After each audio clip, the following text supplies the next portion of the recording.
Welcome to the Pat White Show.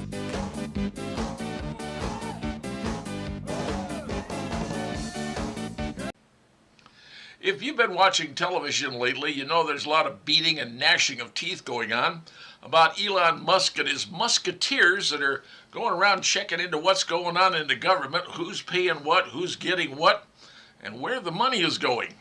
Because Americans are saying, hey, what are you doing with our money? You're taking our taxes, you're spending it, you want more taxes? Where is the money going? So that's what Elon Musk and his musketeers have been doing, figuring out where it's going. One of the biggest ones they figured out was a $59 million payment to New York City from FEMA to cover the cost of hotel rooms for illegal aliens staying at five-star hotels in New York City. I remember the mayor of New York saying, oh, well, you need the money, they've got to pay us money to cover the cost of the aliens that we're housing. $59 million came from FEMA. Now, Alejandro Mayorkas went in front of Congress and said, FEMA's running out of money. We don't have enough money for the hurricanes. Remember, the people in North Carolina were devastated when their part of the state was just destroyed. They're living in tents, for crying out loud, and they're given $750. And yet FEMA was sending $59 million to New York to cover the cost of hotel space for illegals. Mayorkas said, oh, we're running out of money. Well, Congress is going, hey, something's not right here. Well, guess what? The Merry Musketeers from Mr. Musk went in and started checking on FEMA people. Turns out they fired 4 members of FEMA, including the CFO, and a couple of analysts and a grants writer. But here's the one that's even more, well, smelly. This one bothers me because the head of FEMA, her name was Samantha Powers. Now, Samantha Powers was making roughly $250,000 a year. Now, do the math here, you may have to write this down. She was hired in 2021, and when she came in, she declared her net worth was somewhere between $6.7 million and $16.5 million. That's a lot of money for somebody coming in that I think is making a lot of money, but she was being paid $250,000 a year back in 2021. All right, when she was let go from FEMA, her income or her estimated value had gone up to $30 million. She started out with a range of between 6.7 and 16.5, and suddenly in 3 years it went up to $30 million. How did that happen? How did somebody who's making $250K a year suddenly add that much into their income? That's what people are asking. Well, you know what? The people grousing about this, saying how dare they go in and look at their Social Security information, their tax filing information, might be some of the same people that are getting wealthy on the side themselves. I've often wondered how a congressman could go in and make it $174,000 a year, and 3, 4, 5, 6 years later, they're multimillionaires. How does that happen? I don't know. But maybe it's time somebody asked. Because America, we may be getting fleeced from the inside out.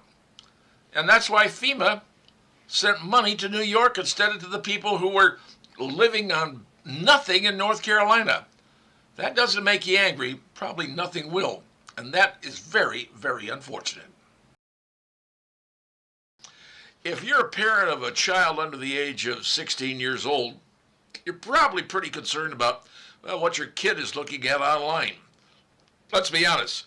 Kids look online about anything they can look at nowadays. And you're as a parent, well, you're concerned. You're saying, I don't want you looking at this, I don't want you looking at that. Well, down in Indianapolis, the Senate down in Indianapolis has got a bill introduced. It's Senate Bill number 11, SB 11. SB 11 would require that sites like TikTok and Facebook and WhatsApp and Instagram, all of those sites would have to get your permission before your child under the age of 16 could look at it. Now that sounds like a very heady and difficult thing to do when you think about it, because how are they going to be able to know? let's say they put up a little sign on the opening of the thing, are you under the age of 16, yes or no? Well, what do you think a kid's going to say? Oh, no, I'm not under the age of 16, I'm old enough. Come on, they're a kid. But if you say yes, then how is the company, whether it's Facebook or YouTube or whatever, how are they going to be able to justify or make sure that you're the parent and you're the one signing the documentation that allows your child to, well, look at that website? That, my friends, is to me a dilemma, a big dilemma. And I'm not sure how the state of Indiana is going to get that one figured out. I mean, really, what are they going to do? Require you to send a picture of your driver's license in or your some affidavit signed by an attorney? Sorry, I don't think it's going to work that way. It's got to be something that's easy, simple, and clean. But is there something easy, simple, and clean? I don't know. And is your kid going to come to you and say, hey, Dad, I want to be on TikTok. You need to sign this document. Well, as a dad, you're going to sit there and go, what? Maybe because you know some of the stuff on TikTok, well, ain't exactly nice. So what I'm just trying to say and make a point here is, it's a worthy idea they're working on down in Indianapolis. I'll give them that. Trying to figure a way to allow you, the parent, to be responsible, being able to say what your child can and cannot see on those various websites that exist everywhere. But how are they going to do it?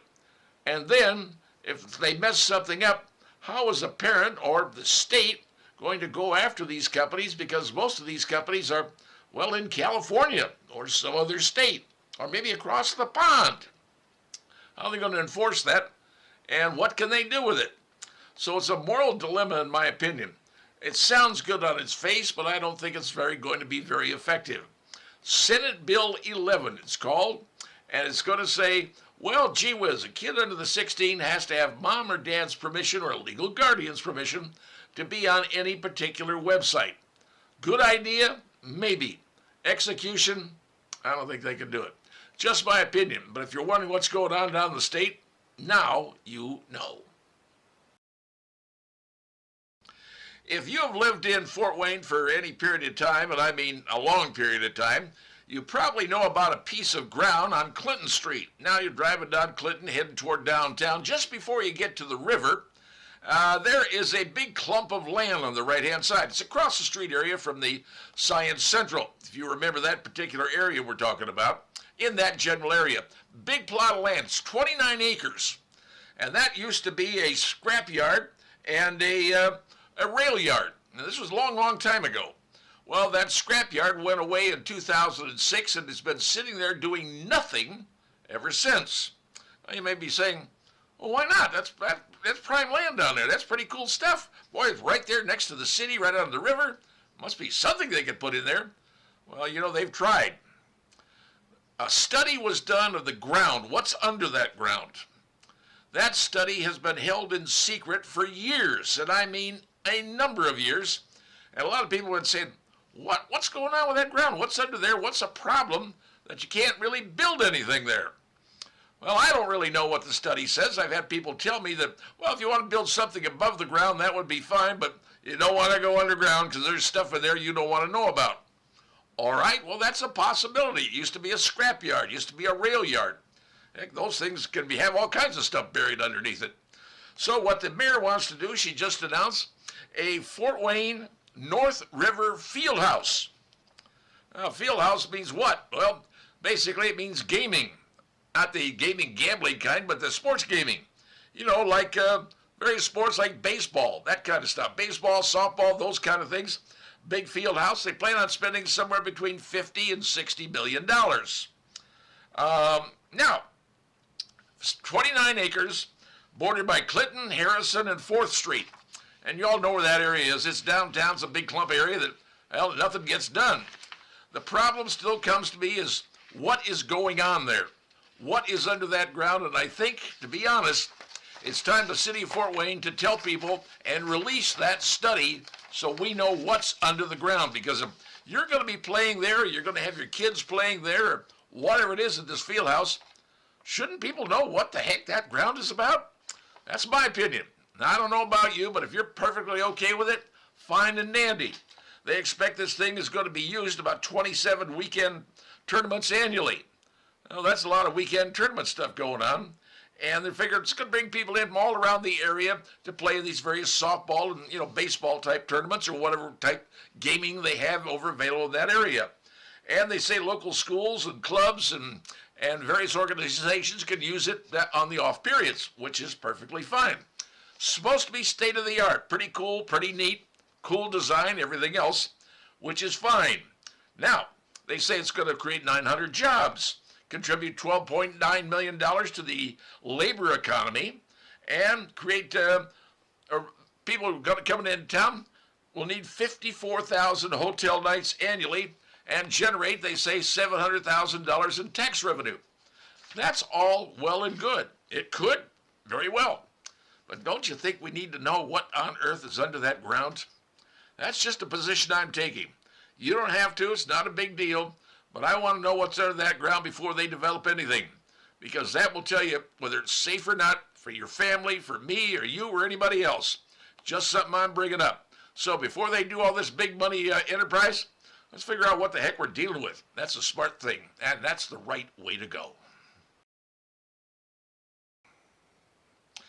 Well, let's talk about something that is not politics.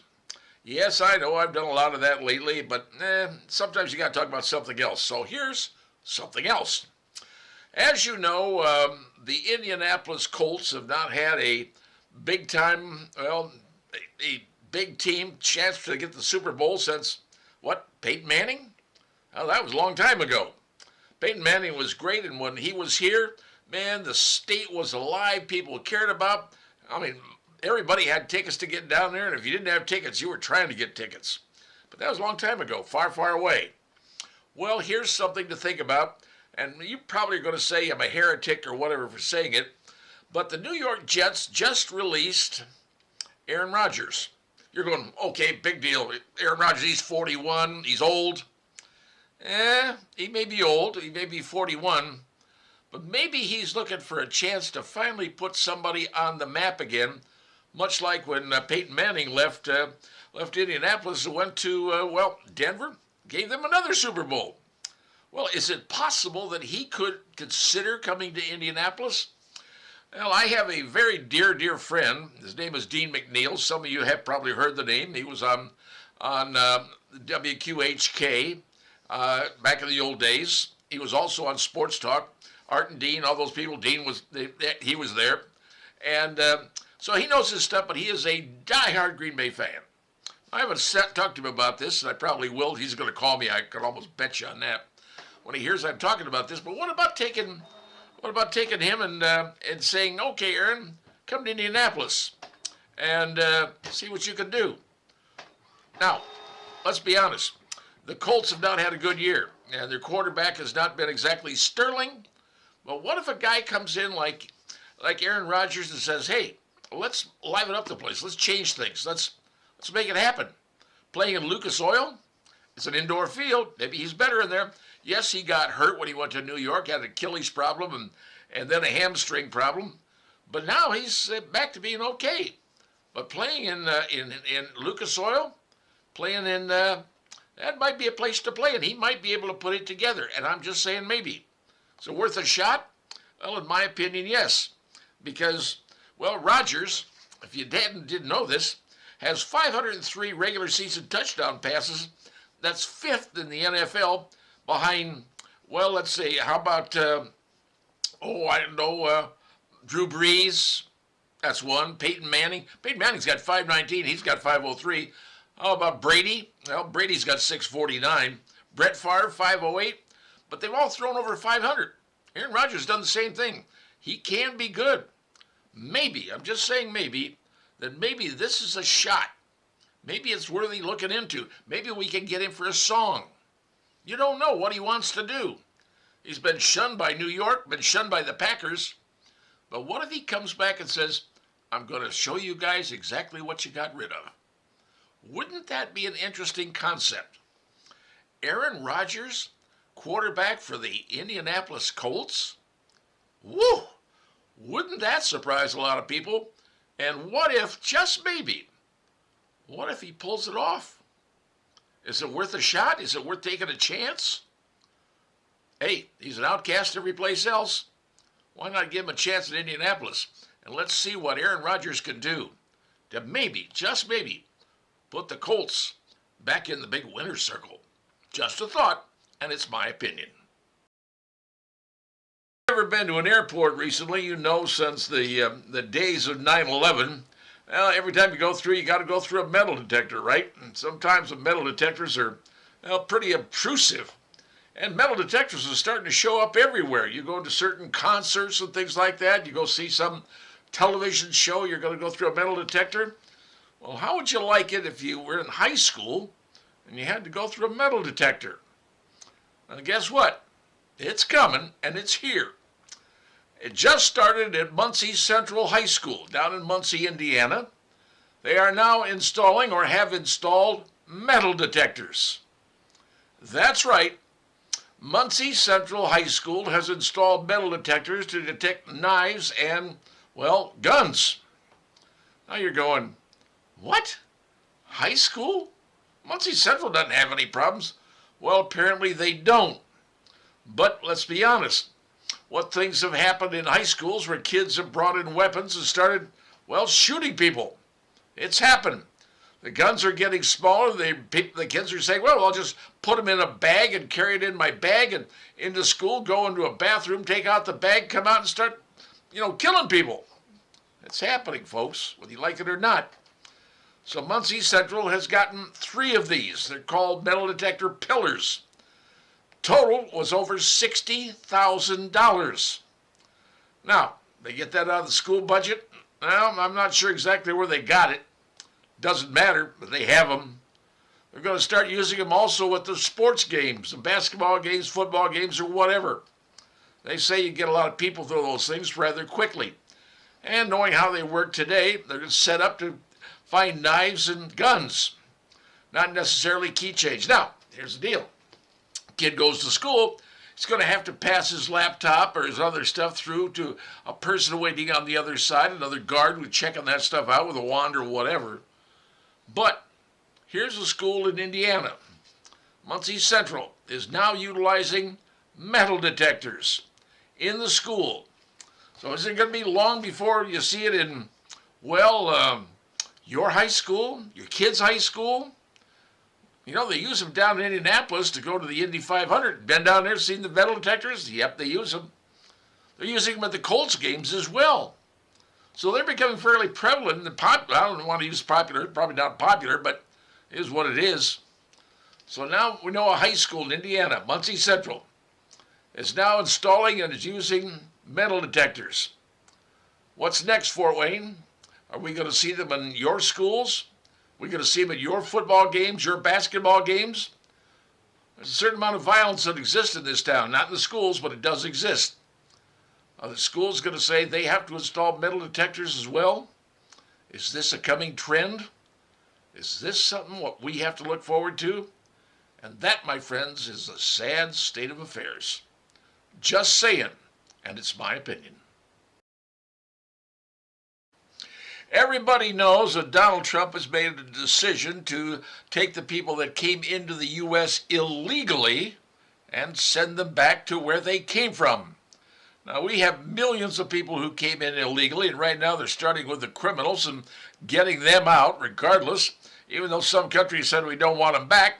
Hey, he said, you're going to take them back or whatever. And he's opened up Guantanamo and says, we'll put 30,000 in here, and we're going to start getting this thing done. Now, it has infuriated a number of people that we're trying to get rid of people who came into this country illegally. Well, and included Pope Francis. That's correct. Pope Francis, the head of the Catholic Church, sent a letter to all the bishops saying, here's what I think. And in his letter, he said the following. He said, the act of deporting people who may, in many cases, have left their own land for reasons of extreme poverty, insecurity, exploitation, persecution, and serious deterioration of the environment damages the dignity of men and women and of entire families. And he said, you shouldn't be doing this. He said, I exhort all the faithful of the Catholic Church and all the men and women of goodwill not to give in to the narratives that discriminate against and cause unnecessary suffering to our migrant and refugee brothers and sisters. Tom Holman is the head of the security of the head of the Border Patrol. Tom's 63 years of age. He's born and raised Catholic. Had first communion, confirmation. He was an altar boy. And anybody who's been an altar boy, you know what that is. Been there, done that. Now, Tom Holman said, hello, Pope. Listen, he said, I got harsh words for the Pope. People ought to fix the Catholic Church. He wants to attack us for securing our border. He has a wall around the Vatican, does he not? So he has a wall to protect his own people. Now, that's an interesting point. Here's the deal. The Vatican itself is a country. You think, well, Vatican City, it's just a city. No, it's a country. The Vatican has a law. Says if you break into the Vatican, their country, because it's a sanctioned country, you will face between 1 and 4 years in jail and between 10,000 and 25,000 euros in fine. So if you break into the Vatican, you're looking at 1 to 4 in the Gray Bar Hotel and a seriously stiff fine. Now, so he's telling the Pope, Pope, no offense, but stay in your lane. You're out of your lane. Go fix your own church. Pope is concerned, obviously, about those people who left their Catholic churches in their countries and have come to the United States and maybe a new church for them. Well, if they're a new parishioner in a new church coming to the United States, and most of them are Catholic, let's be honest, parishioners into a church, putting money into coffers, just saying, that's what's going on, in my opinion. So, Tom Holman said, Pope, stay in your lane, and realize you got your own country. Take care of that first, okay?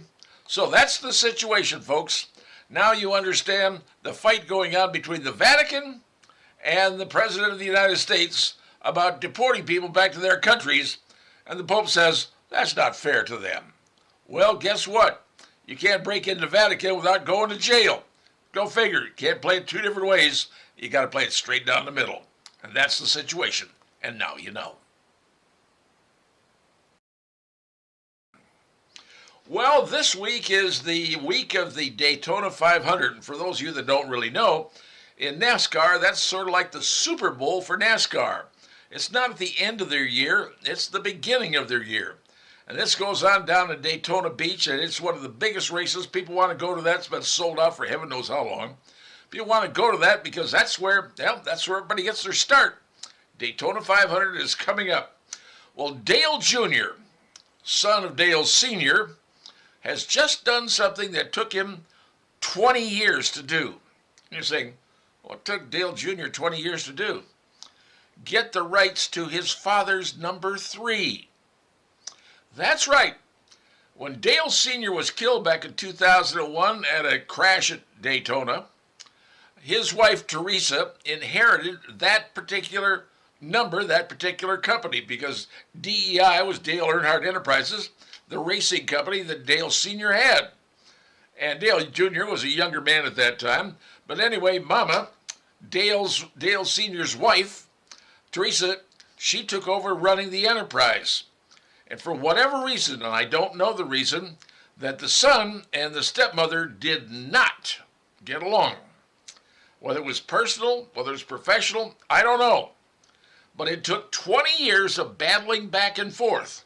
And believe me, there were contentious battles for Dale Jr. to finally get Dad's number, the number 3 back, which is synonymous with NASCAR. Now, it turns out that she gave it back simply because the DEI racing when Dale Jr. left was starting to fall on hard times. Wasn't anybody who wanted to be a part of it, and she was losing control of the industries, at least her husband's industry. So she ends up giving it to Dale Jr. I don't know what it cost him, I couldn't tell you. But Dale Jr. has started up his own company, Dale Jr. Racing. Now at Daytona, he's got a brand new vehicle called Traveler, number 40. Traveler makes whiskey, and pretty good whiskey apparently. And number 40 is their 40th iteration brew or whatever they want to call it. That's number 40. But the bigger question is, now that Junior has back that number 3, and a new team. Is he going to bring back the number 3 and start racing it in NASCAR like his daddy used to do?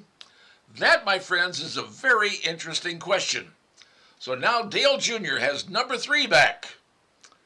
Been a long fight, but he's got it back. But he's got his new racing team, the Traveler Whiskey number 40. Beautiful car, by the way, beautiful car. Premiering at the Daytona 500. But what's going to happen to number 3? Time will tell, folks. Soon you may see it happen on the track. Number 3 should be back very soon. Well, if you're one of those people wondering when marijuana is going to be legalized in the Hoosier State, well, I can't tell you. But they are working on it down in the House of Representatives. Represented by the name of Wendy McNamara, Republican out of Evansville, believe it or not. She's got a bill on the House floor, I believe it's Bill 1119. And in it, they're trying to decide what kind of test would be used and what level they would say you tested positive for tetrahydrocannabinol. That's the stuff in marijuana that gives you the buzz, okay? They call it THC. But anyway, they've got a test going on down there. A couple of companies they're looking at. One company says in your saliva. So they would basically run some sort of tube in your mouth or some sort of cotton ball or whatever, put it in some sort of machine, and the machine would determine, okay, based on the saliva, how much tetrahydrocannabinol, THC, do you have in your bloodstream?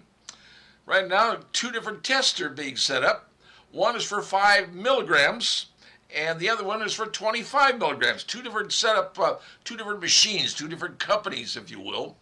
And they each are saying, no, it's a different level in your saliva for the amount of tetrahydrocannabinol, THC, and your bloodstream qualifies you as being impaired.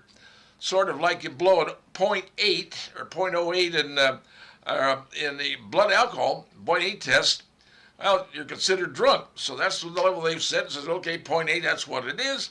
And anything above that, you're drunk. And you know how that works out, blowing the breathalyzer and do the test and what have you.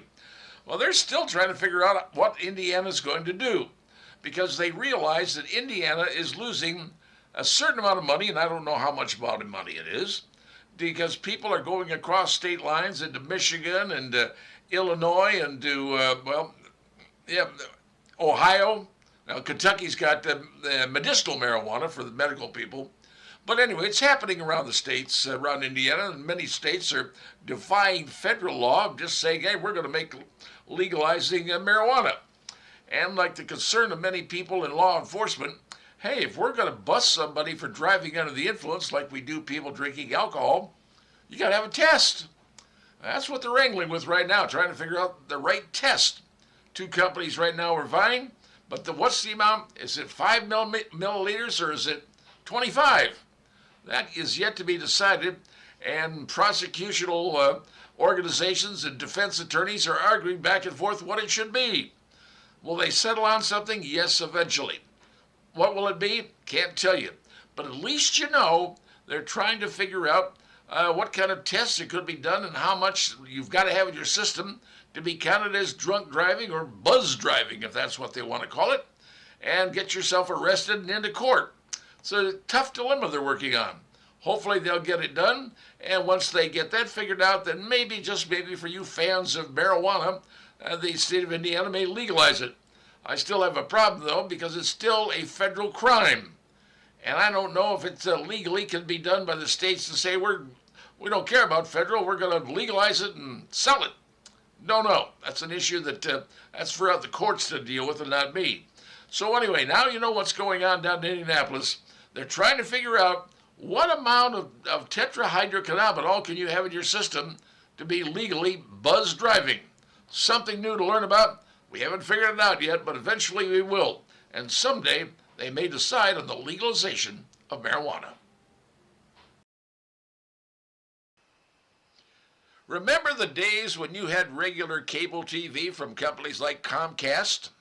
Remember those days that eventually, every once in a while, you'd sort of lose some television channels because they were negotiating the right to carry those channels on Comcast?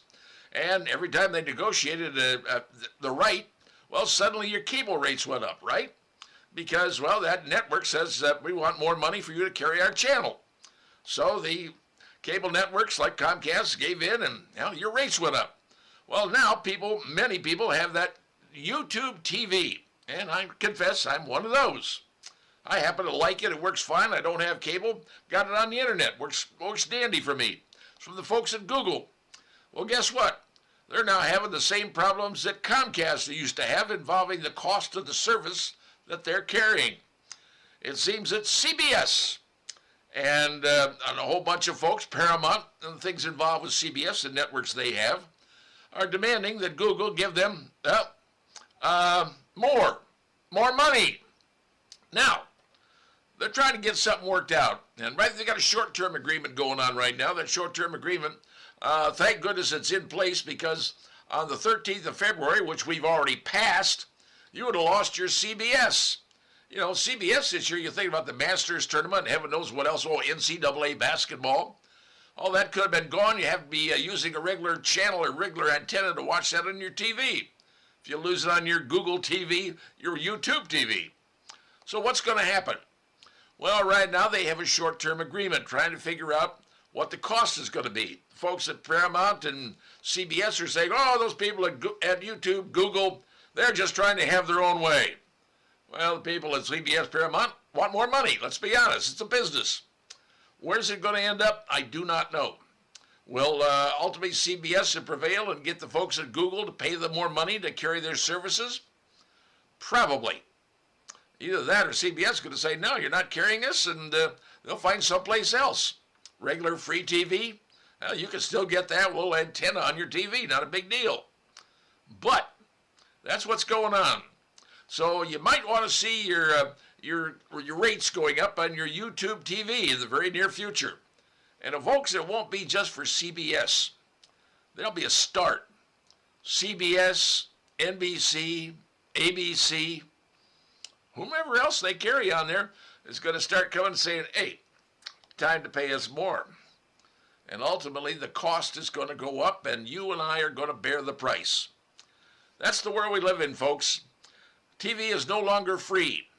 And now with the internet being able to carry all the TV things, it ain't just going to be the CBS, the NBCs, and the ABCs you're going to be paying for. Let's say you want to watch the NFL. You want to watch the championships, the NCAA championships in football on whatever network has it. Eventually, you're going to be paying for those too. Because right now, it's all about money, folks. That's all it is. And all the people carrying these events, they want more of what you got, namely your money. That's what's happening. So be thankful right now that you have CBS on your YouTube TV, but also remember, you're about to be paying more for that subscription that you bought that was pretty cheap back in the old days, but it ain't going to be eventually. It'll be just like you were paying on cable TV. Get ready, folks, because the money man cometh, and he will succeed. Well, if you're down in the dumps because you heard about the Three Rivers Festival being bankrupt and saying to yourself, man, what am I going to do this year? I got nothing going on. There's no parade. There's no fireworks. Well, actually, there are some things going on. And my job here is to tell you about them.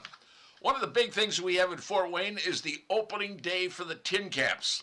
That's right, baseball season is right around the corner, folks. And on April the 8th, the Tin Caps have their opening day. But what are they going to have this year in 2025? How about 28 nights of fireworks? You want fireworks? They're going to have 28 nights of fireworks. They're going to have 2 bobblehead giveaways.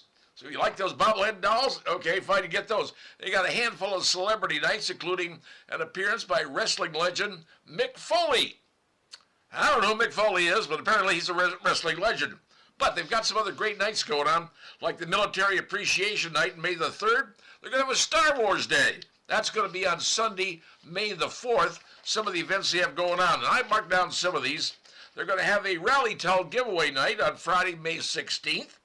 Saturday, May 17th, this is kind of a cool one, the Fort Wayne Daisies Night. That's right, the big softball team. Going to have Megan Cavanaugh. If you remember the movie League of Their Own, she played Marla Hooch. Remember that?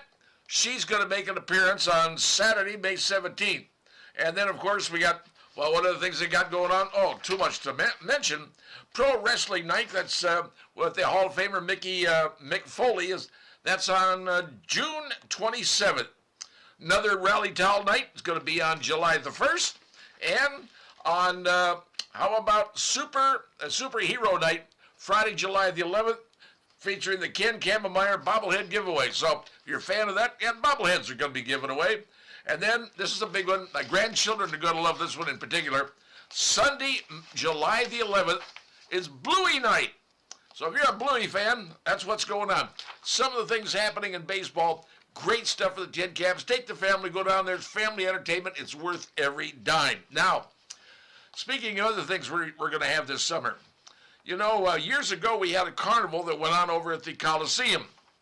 Well, they're going to have a carnival this year, but it's like no other carnival you've ever seen, according to the promoters. It's called the Summit City Carnival, and they say it's Orlando quality experience. This is a big event, folks, a very big event. Orlando quality experience, they're calling it. It's going to be in the parking lot of the Coliseum, and it's going to be August 1st through the 9th, so something going on in the summer, 1st through the 9th. Now, the admission is $10. But if you want to ride the rides, well, it's going to cost you $25 for one person for an armband to ride the rides. It's $25 on Tuesday, Wednesday, and Thursday. Friday, Saturday, and Sunday, it's $30. So, there's what's going on. It's going to be a big event at the Coliseum, and this is not a standard carny, folks. This, they say, is an Orlando quality experience. And yes, it's not inexpensive. But if you're looking for something to do and you're going to be bored this year because there's no festival, well, now there is something going on. You got the baseball downtown with the Fort Wayne Tin Caps and a whole bunch of events going on, and fireworks and bobblehead giveaways, about everything you can want to do. And then, of course, got the big carnival coming August 1st through the 9th at the Coliseum. All of these things going on this summer. You may miss the festival, but you ain't going to miss a whole lot of fun and action going on right here in the city of Fort Wayne.